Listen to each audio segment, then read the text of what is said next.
Welcome to One Sharp Sword, cutting through to what matters most. I'm your host, Dr. P, Dr. Wayne Pernell, the Exponential Success Coach. And today, my guest is Myles Wakeham. Now, he has an interesting story in that he had an unusual start. And he has an amazing current, and his ending is not yet, he's not even close to done. Sort of a rags to riches kind of thing, and a woe to wow. Myles is going to talk to us a little bit about how to break through some constricting or restricting mindset stuff. And I love this because Myles is known as the contrarian. At which point I expect him to say, no, I'm not. So without going too much further, we're going to find out about Myles, his background, where he is now and where he's going. Myles Wakeham, welcome. Hey, thank you for having me. It's a pleasure. So you didn't start out a multimillionaire. In fact, you didn't even finish high school. Is that right? That is correct. So where did you start out? Obviously, your accent is not the southern U.S. It is where? Well, it is in the south, but it's way south, Australia. South. Yes. So yeah, no, I grew up in Australia in the '60s, which was kind of. I mean, I didn't think anything was unusual at the time. I was just a regular kid. Had a couple of good parents. I grew up in a city called Adelaide, which has got about 1 million people. So I guess a regular, everyday Western kind of city at the time. Australia was an unusual place on the other side of the world. No one really ever went there back in those days. And we rarely left. And so it was a very island kind of society with, I don't know, I guess 15 million odd people there at the time, much more now. But growing up in that kind of idyllic world, it was a world of what we called free-range kids. And that was, we were kids with bicycles and natural reserves and parks and nature and all of that stuff. And that kept us pretty occupied and busy. And you know, sneak in a little bit of schoolwork somewhere in there, and that was your life.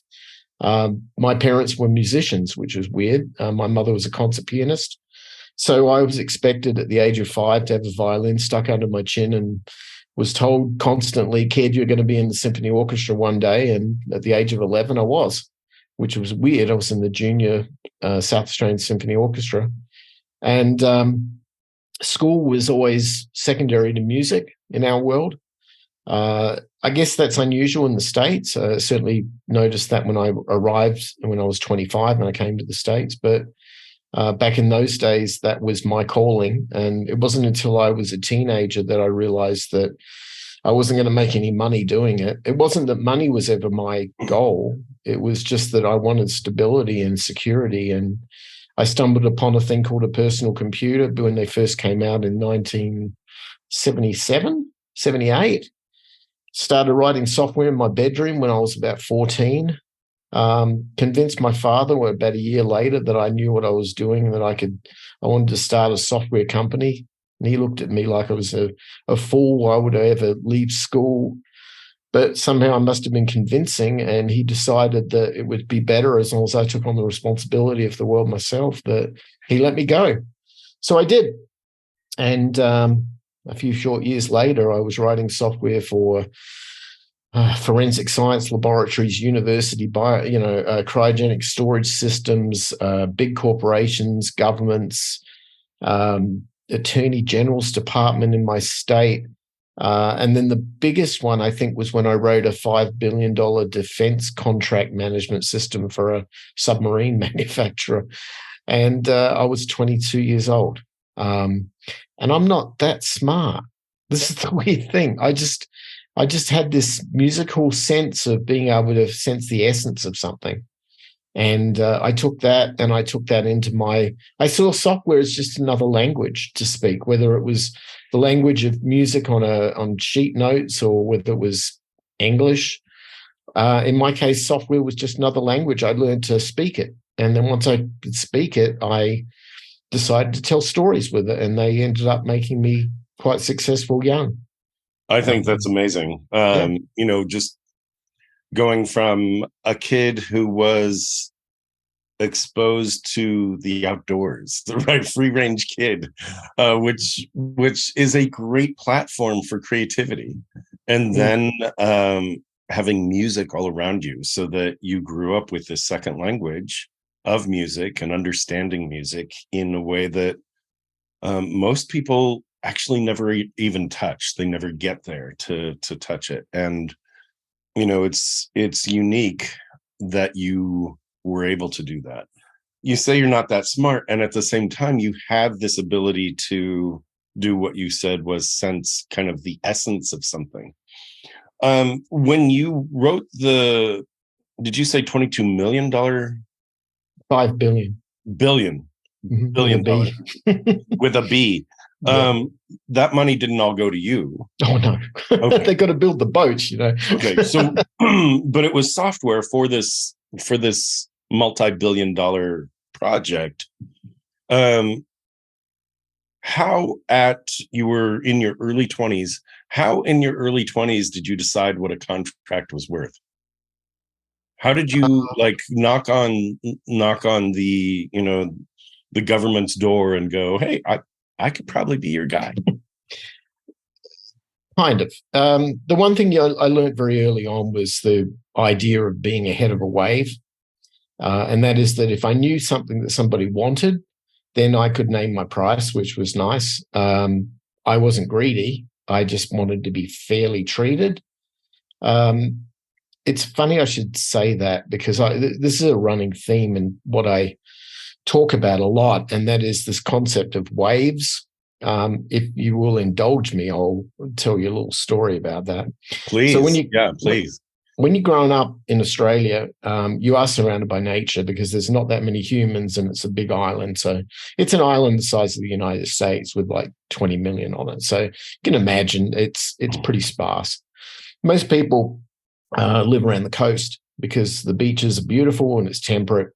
And when you do that, you grow up with the ocean and you learn to surf, you learn to boat and swim and all these things. And when I was a teenager, I wanted to be, that great gnarly surfer, just like all my friends did. So we all got somebody borrowed an old VW microbus and we'd go off to the coasts and these far-flung places to find the best waves.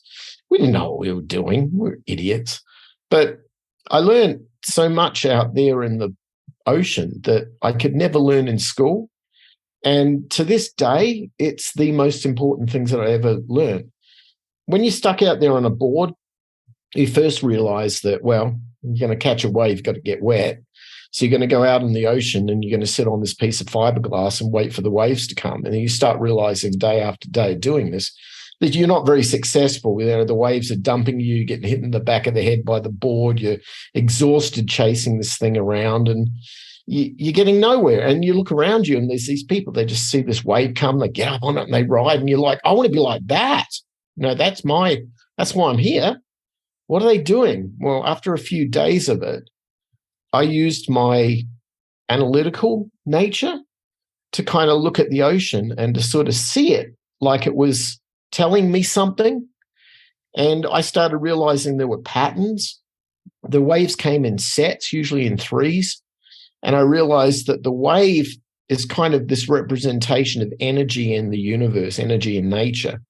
And if it saw that I was not an adversary of it, that I was synergistic with it, it would pick me up and it would pass its energy to me. And the way of doing that was I had to be ahead of it. I had to be seeing it on the horizon.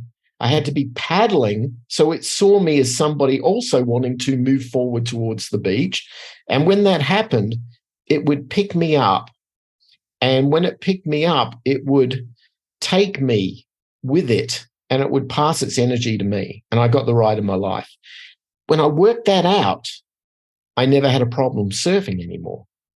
And then I realized that's how the universe works on everything.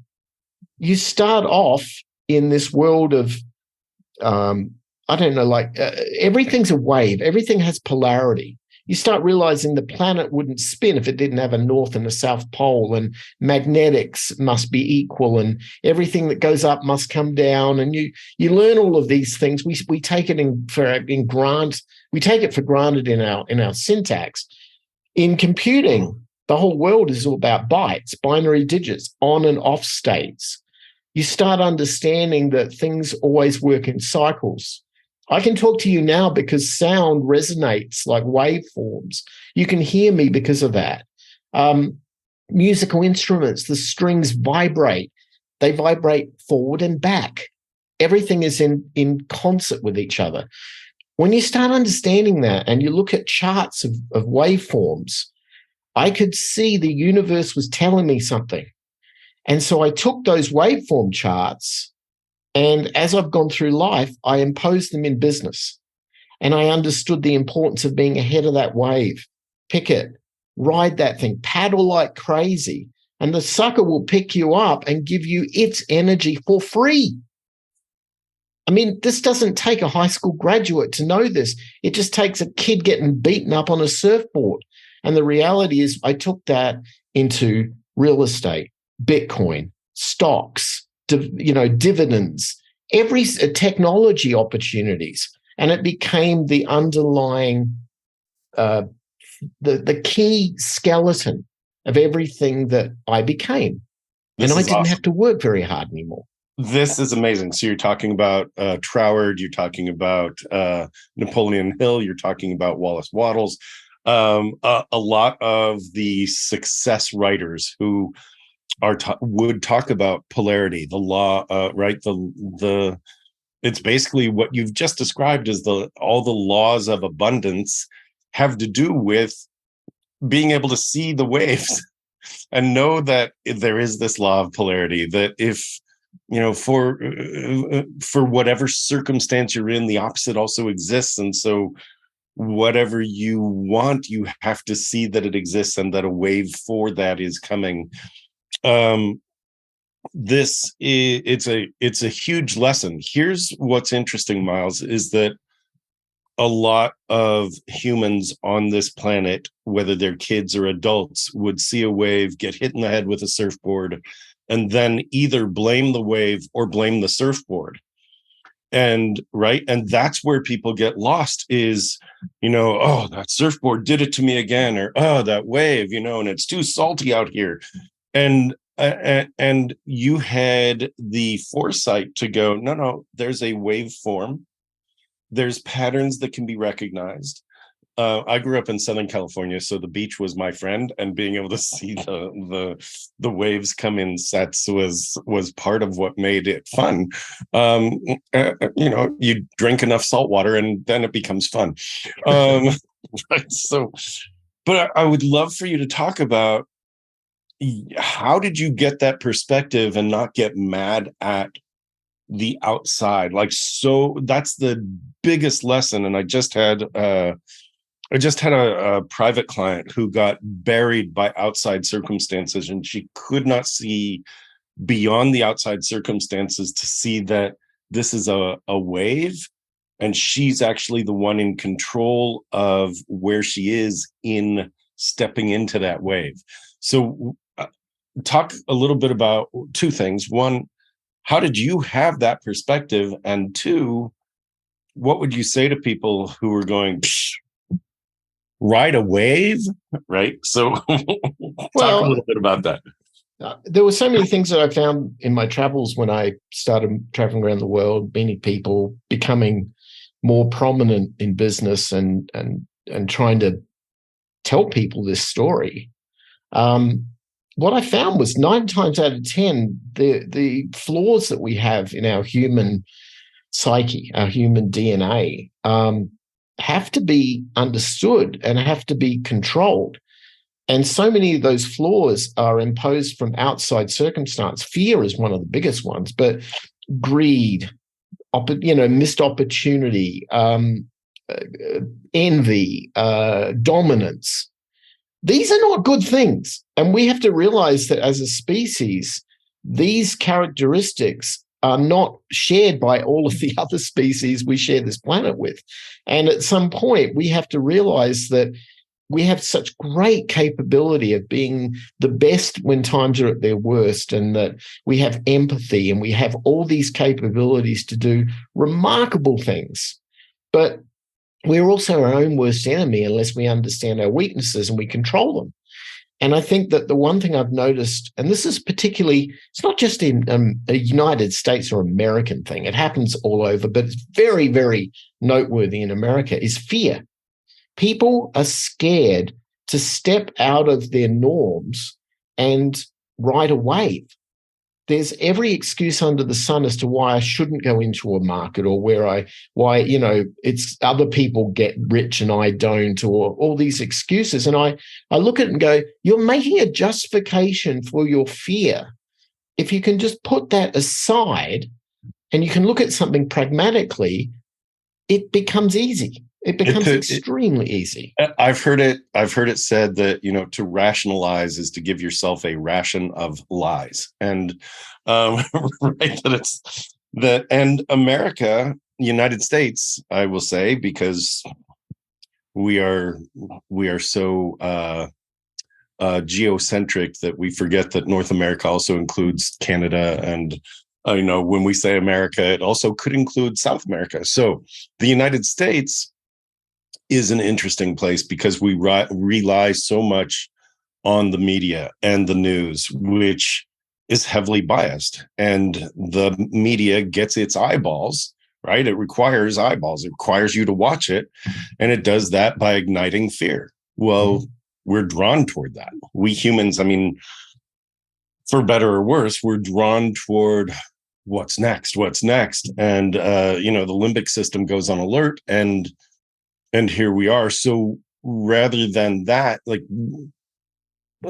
animal, you noted that in nature, yes, there's fear, but they don't get stuck there.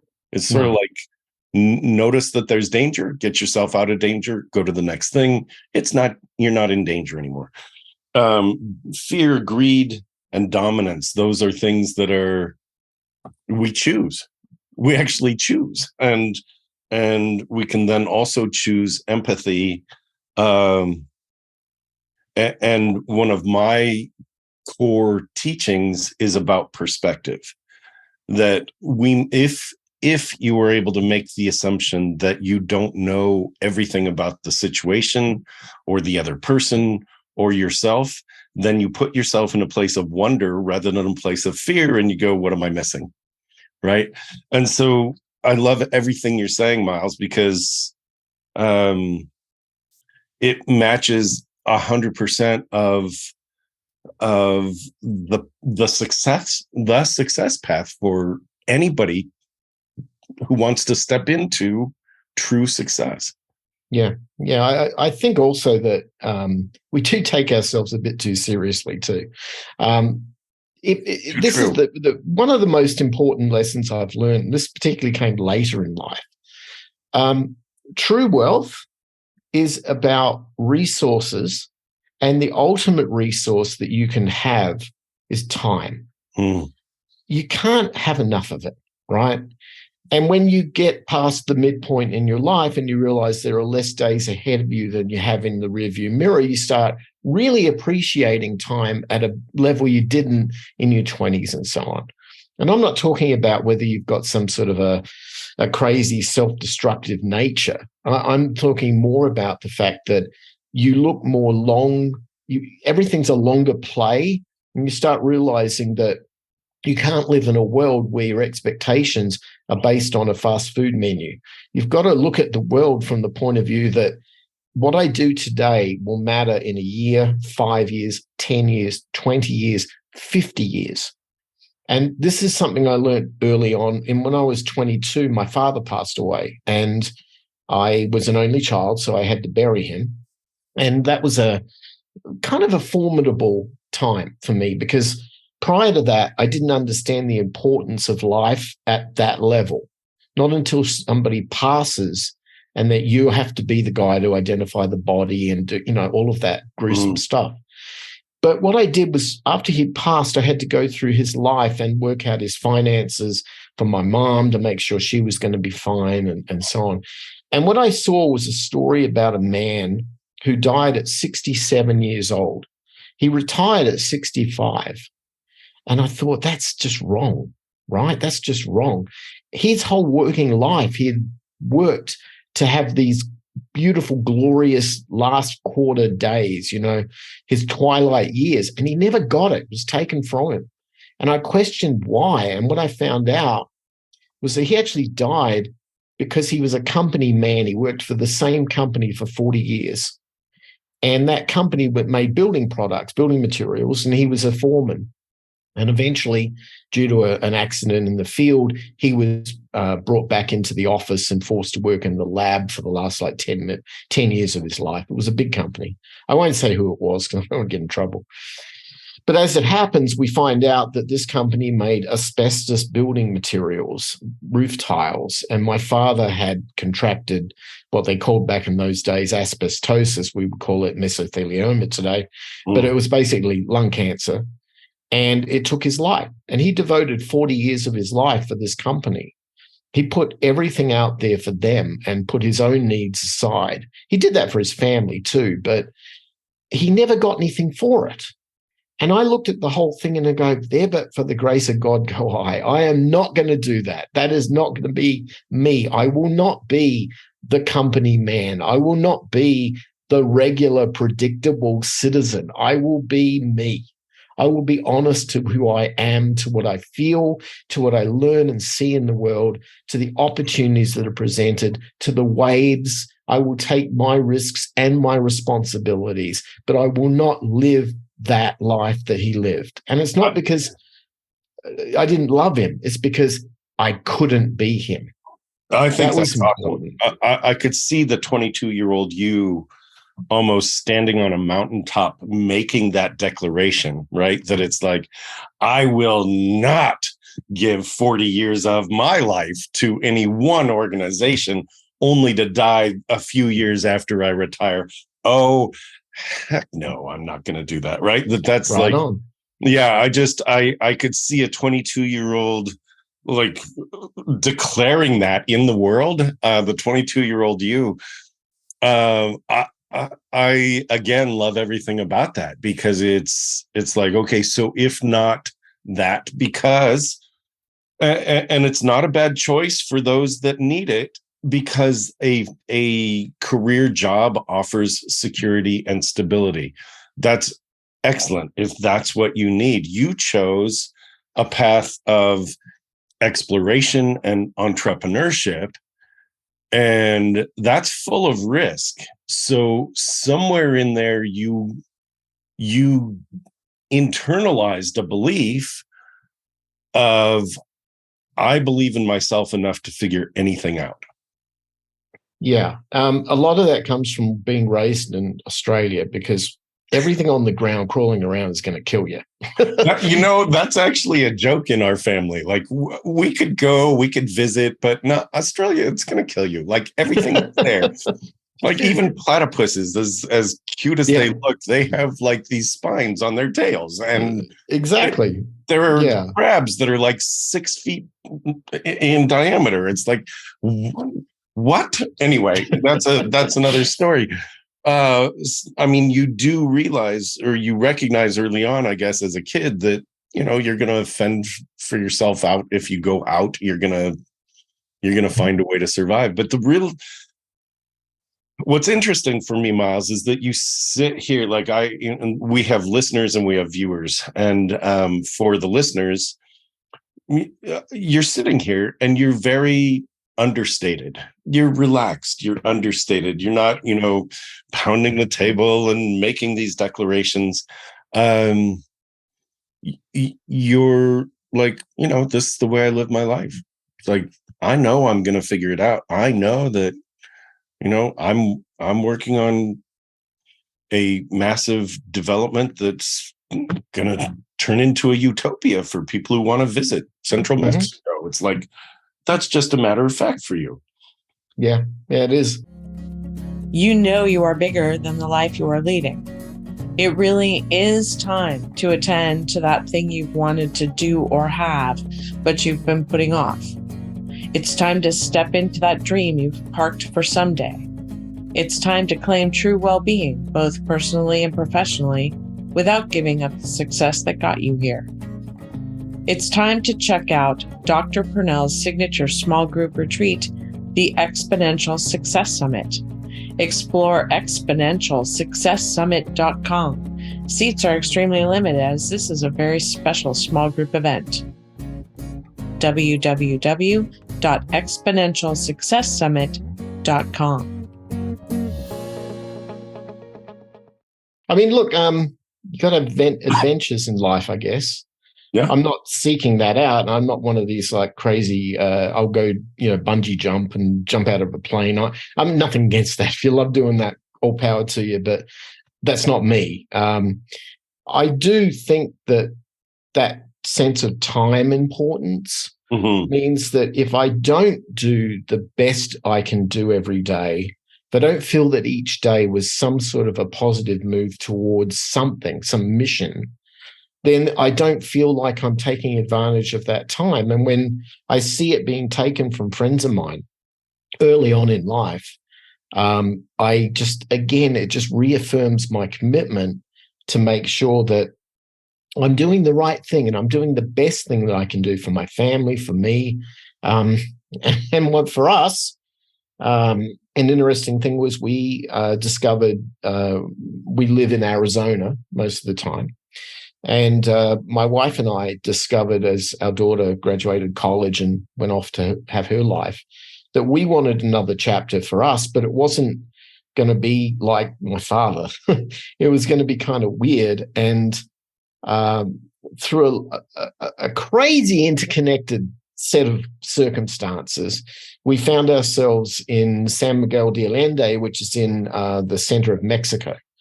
And we bought an acre of land that used to be a bullfighting ring. And we demolished the bull. It was a matador school, had these big 30-foot high compound walls around it. And so we completely bulldozed the bullfighting ring, returned it back to its original virgin land, and then worked with some architects to build a beautiful house, big home with great views. And then the thing that I'd always wanted to do, and that was to build a world-class recording studio. And we're in the middle of that right now. I find out the other day from my architect that, in fact, this will be the largest private recording studio in Latin America, which is astounding. But having a musical background, I did work in Hollywood in the recording business for a number of years. There were so many things there which I loved and cherished in that time. But through circumstance, I missed opportunities that happened that I had no control over. And one day we decided that it was time for me to complete that chapter in my life and build this studio. And I'm so blessed to have a wife who puts up with my craziness. Mind you, she's Australian. She grew up in Papua New Guinea with the natives. So she knows about, I look at it and go, well, my upbringing was kind of weird. And I look at my wife and I go, no.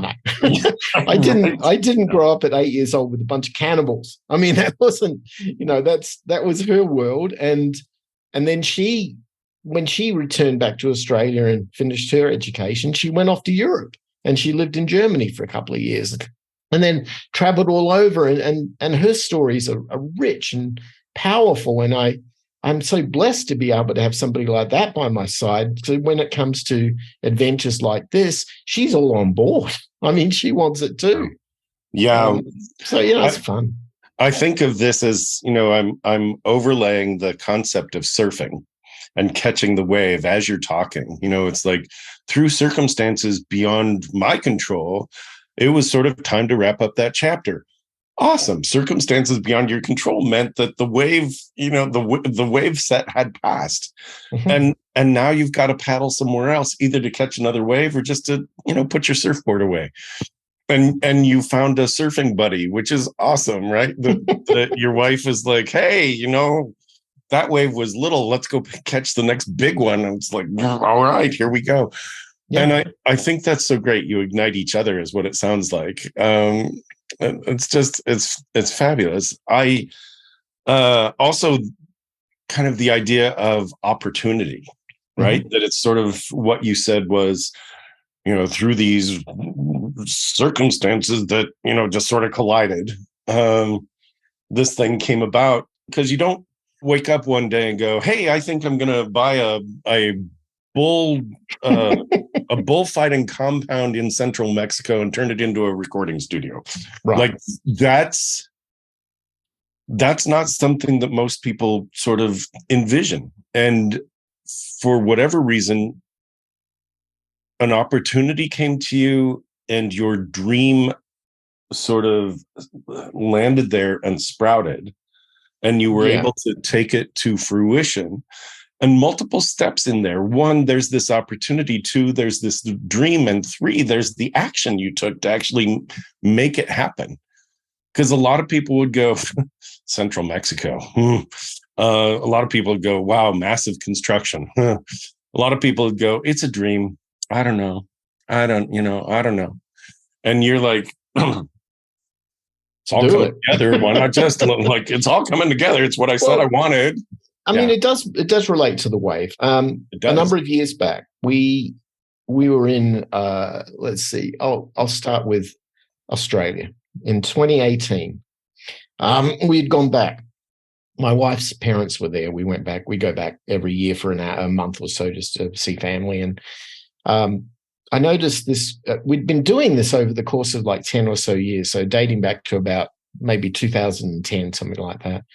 And we had noticed this continuous increase in Chinese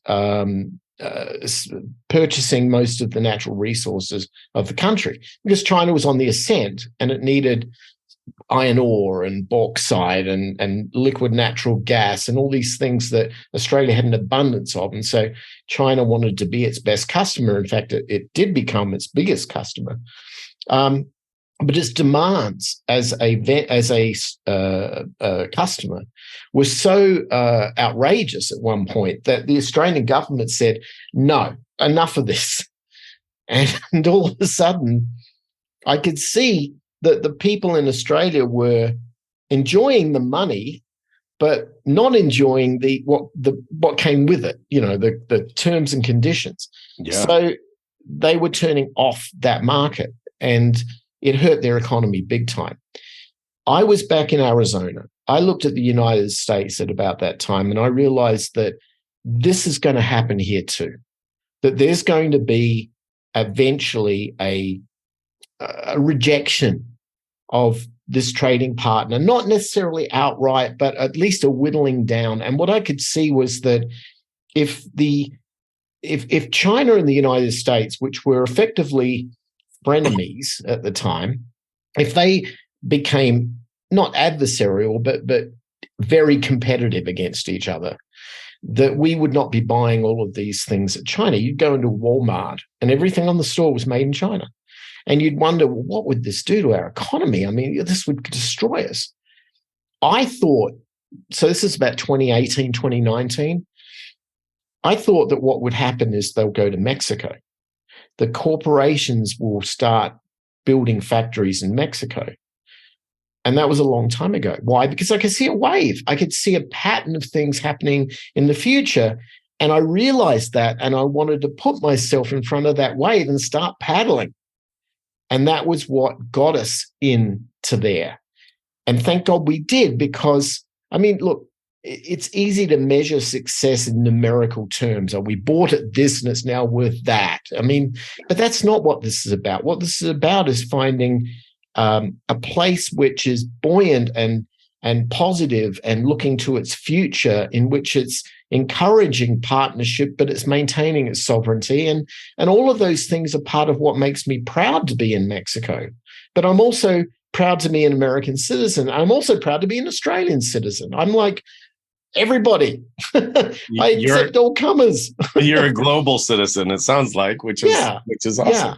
But Yeah. this is what's happened. Now, you look at, say, Elon Musk with his new gigafactory outside of Monterrey in Nuevo Leon in Mexico. I mean, that's not a small investment. But just like that, Volkswagen have a $4 billion plant in Puebla. 85% of every Volkswagen you buy in the United States was made there. Every one of those little Amazon vans you see driving around delivering your products, if you see a Mercedes label on it, they were made in Guadalajara. That was, it's a 5-hour bus trip from where I am. These European companies invested hundreds of billions of dollars to have a footprint in Mexico so they can trade into the United States.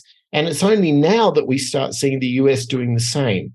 I go to the airport and we go through a town called Celaya, which is basically General Motors. They own the whole town. If I look at their plant, it makes Detroit look amateur. I mean, in its heyday. You just see nothing but GM trucks there. They're all ready to get shipped up to Texas. This is our world. And it just seems to me, as a surfer, this is a wave. It's a big one. So I got on the board and I stuck myself there, and I'm having a great ride right now. And I just hope it doesn't end for a while. So what are you seeing now? And I would love for you to talk about this from two perspectives. One is, what are you seeing now for yourself? Like, what's next? And what are you seeing kind of globally? What's next? What's, like, you're able to do pattern recognition, so you're seeing these waves. Yeah. We've just watched not that long ago, some banks collapse. We've watched the stock market go down as a result and bounce back up, because it always does, down and up. It's sort of like, what a wave. Imagine that.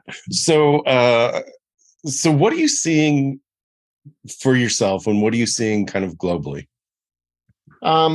There's two things. There's the situation as it is today and what's led up to it in regards to economics. There's the future and where it was going in terms of maybe technology. Technology is a very powerful thing, because it's because of technology we win world wars. It's because of technology we have an industrial revolution. It's because in technology we have a combustion engine. We think of technology as like silicon chips and biotech and computers and phones and all that stuff. But that's only the very last little stage in a very, very long story in regards to technology, right? Yeah. So we have to let me go down the technology path first. We're in this world right now where we are becoming a humanity, a society, which is deferring to the technology. You want food, you call DoorDash, or you get in your phone, right? You want to get somewhere, you do an Uber. You want a product, you go to Amazon. These are just normal things that become habitual. We don't think as much for ourselves because we've got Google. We can just ask it, Our media is delivered to us. Our distractions are delivered to us. Our games are delivered to us this way. It's part of us now. And that's not necessarily making us better humans. It's just making us, it's easier. Well, the next stage right now with technology, if you were to build something and realize as a IT department would know, you build something, you put it on servers, your biggest line item cost after the thing's built is a bunch of DevOps or system engineers that run around and keep the thing running all the time. Well, those guys cost you 6-figure salaries, and you look at it and go, oh, God, they're so expensive. Yeah, because they've got a lot of work to do. Well, wouldn't it be great if the very technology which we invented that they're managing, wonder if it could look after itself? Autonomous. Oh, what a great idea. Yeah, let's do that. While we're at it, let's get it to be understanding of the data we feed it, and let's let it start looking for patterns, and let's let it start defining its identity. Let's begin building a version of ourselves, but in silicon form, in digital form, right? This used to be science fiction, but it's not anymore, because you've got people who are using ChatGPT to write their thesis papers now. I mean, we've gotten to that point. What I fear is that we are giving away our identity as human beings, as analog organic organisms, to our creation in technology at a point I've never seen before. And this is coming from somebody who spent 40 years in this world, in the technology world. I think we've passed the point of understanding it serves us to the point where we are serving it. And I'm concerned about that. Now, there's been some recent examples, I say recent, in a relative term, about how the society reacted negatively to this sort of thing. And it happens to be in music. In the 1970s, there was a big movement in the early part of the 70s towards what we would call these days prog rock, glam rock, stadium rock. Bands like Yes and big bands that could fill these massive auditoriums. They created shows that were things like laser lights and these, kind of performances and so on. And eventually a lot of that was like pre-recorded and they were just sort of playing a role on stage to hundreds of thousands of people. But that was what we thought music was progressing towards. Society looked at it and said, no, music's supposed to be us. It's supposed to be we humans, and it's our weaknesses and our desires, and it's our depressions, and it's our achievements, and it's represented in music. It's not this digital synthetic version of us. And what came out of that was punk rock. Somebody got in somebody's face and said, no, pay attention to me. I'm human. I'll spit at you if I have to. I'll do whatever it takes for you to pay attention to me. And all of a sudden, that is what music became. And everything was built on it for a decade or so. It was like the slap back against our synthetic self to our real self.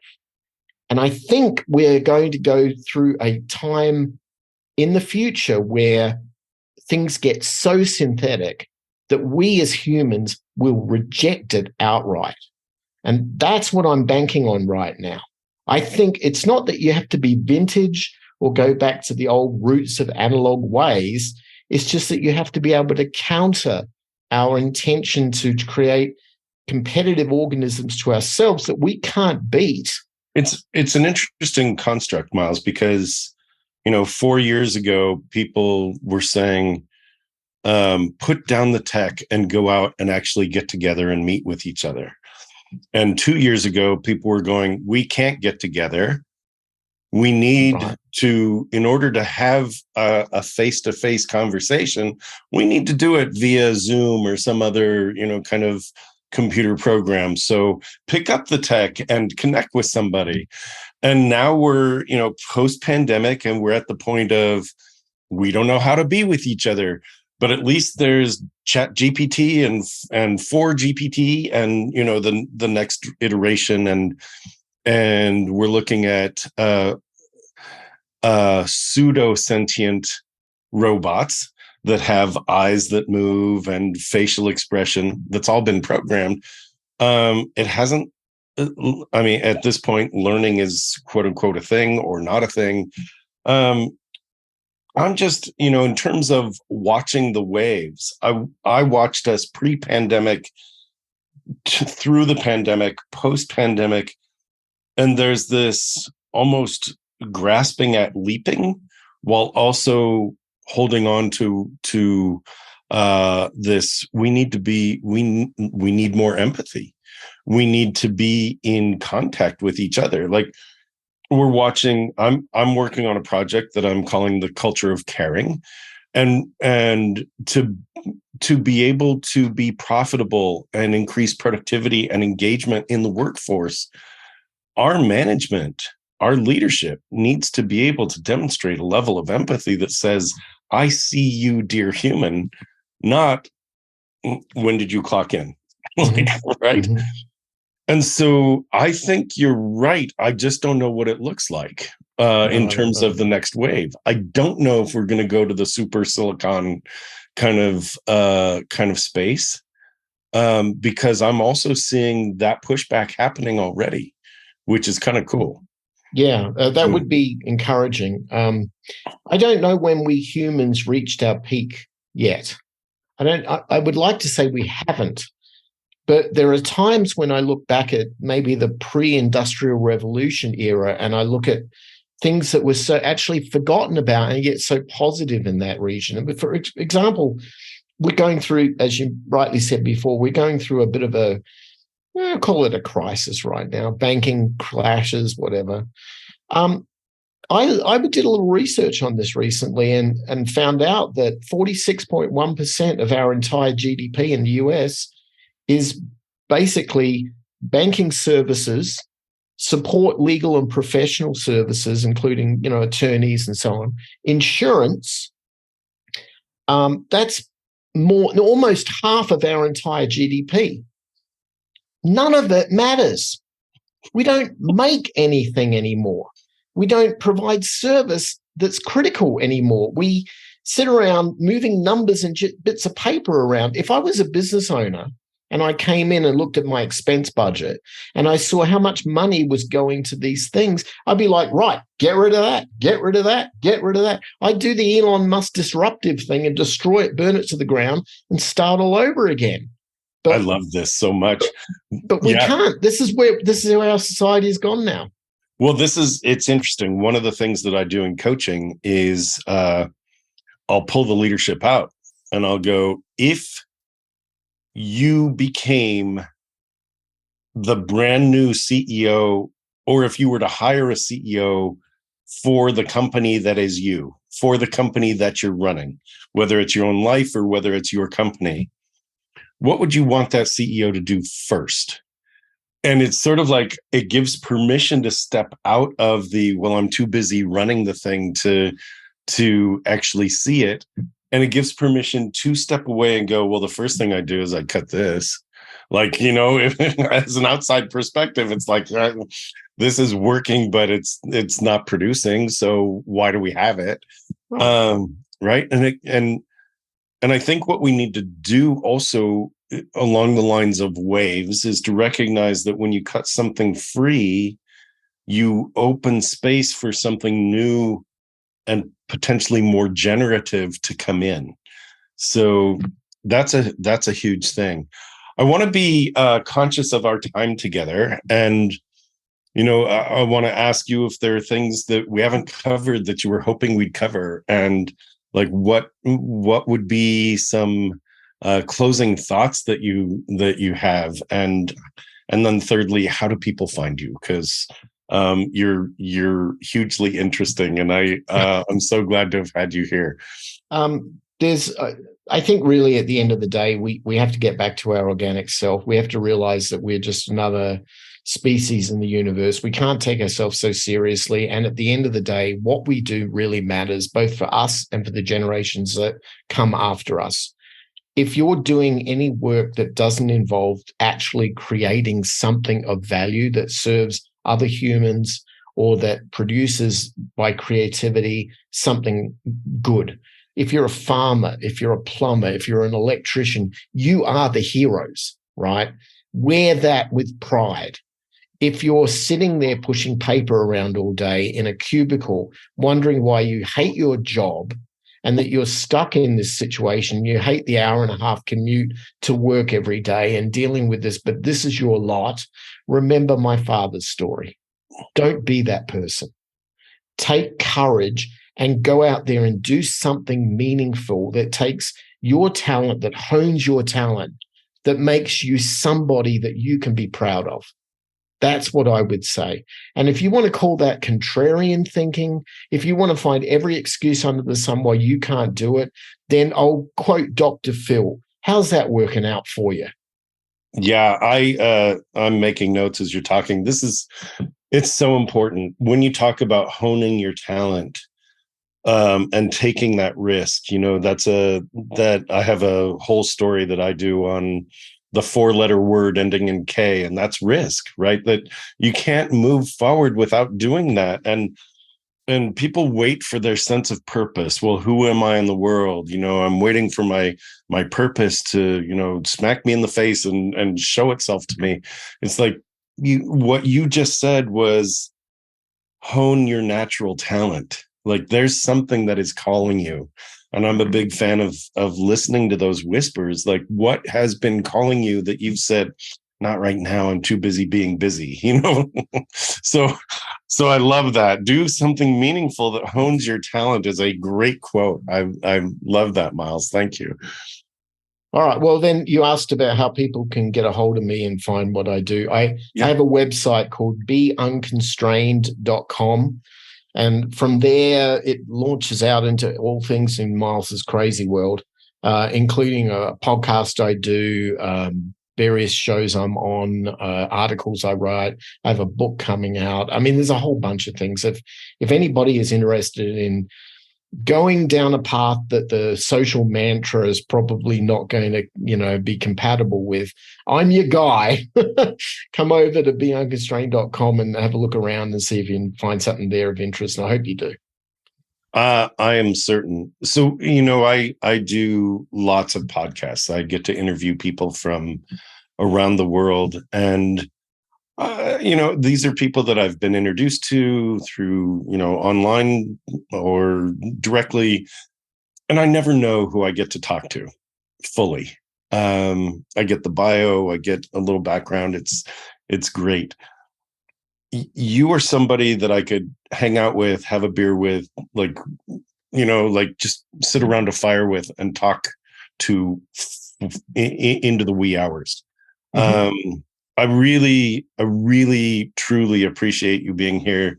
I think that for our listening audience, the depth of what has been said is so tremendous. You may want to listen to this one again, because it really is about putting your board in the water, paddling out, and staying ahead of the wave, looking for those patterns, and knowing that your success is being able to see those patterns and stay ahead of that wave. It's huge, Myles. This is I really appreciate your being here.